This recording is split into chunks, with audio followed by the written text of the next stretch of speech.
let's shift. Next question. What does it mean to be vulnerable, and how does that relate to strength? And you touched on it a little bit when we were speaking earlier, but specifically, how does that relate to strength? Vulnerability. Vulnerability, and how does it relate to strength? I got into that concept when I was learning how to not beat myself up. Yes, and this is what I was talking about. You mentioned earlier. Right. So the progression of the person who beats themselves up over everything is a terrified person, but also simultaneously, like, if you're beating yourself up, it's because you have this perceived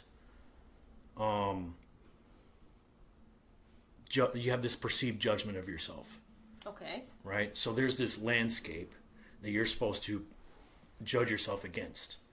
And that comes from your past, right? You know, society, like whatever, family, culture, all the things that influenced you directly growing up that shaped you, right? And that's your framework that you're judging yourself against.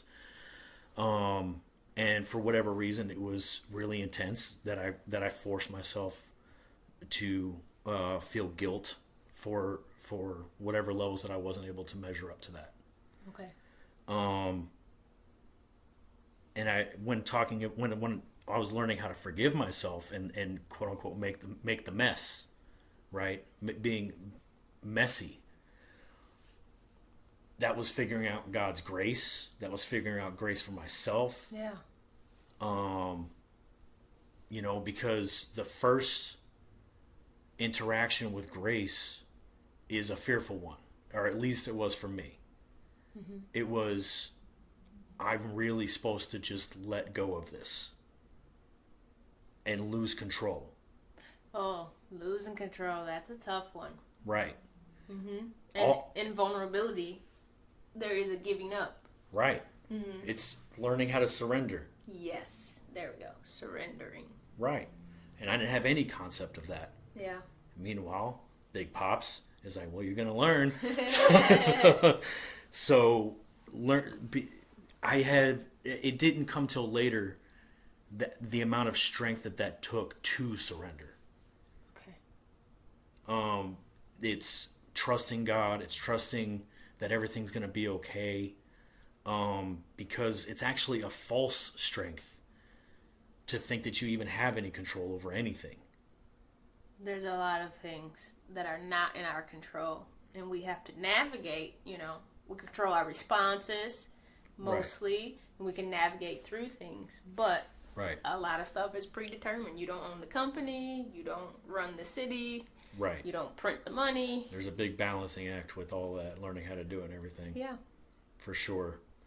And then, you know, like, yeah, and you have to get more sophisticated as you continue to introspect in that realm. Mm-hmm. You know, but yeah, learning how to, like, it actually felt like an act. Like I had to put effort into forgiving myself. Because it would creep up like, I messed up again. You know, and I still do that to this day. I'm like, you know what? I'm going to let it go. Yeah. Just, it's not going to do anything but eat up at me. Yeah, so. If I keep holding on to it. Absolutely. Vulnerability, and as it relates to strength, I think being vulnerable is one of the greatest strengths of all time. Because opening up your heart and trust can be one of the scariest things. Mm-hmm. Being open, and when you're vulnerable and trusting in someone or in the divine creator or whatever it is, you're opening yourself to judgment. Mm-hmm.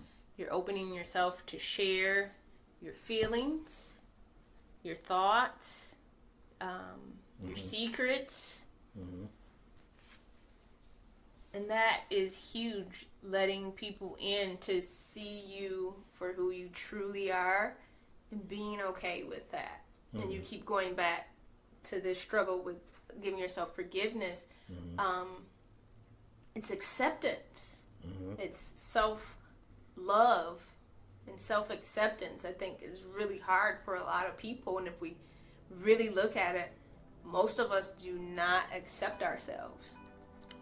No. And there's a whole lot you can say about that, societally, and it just, where that comes from, just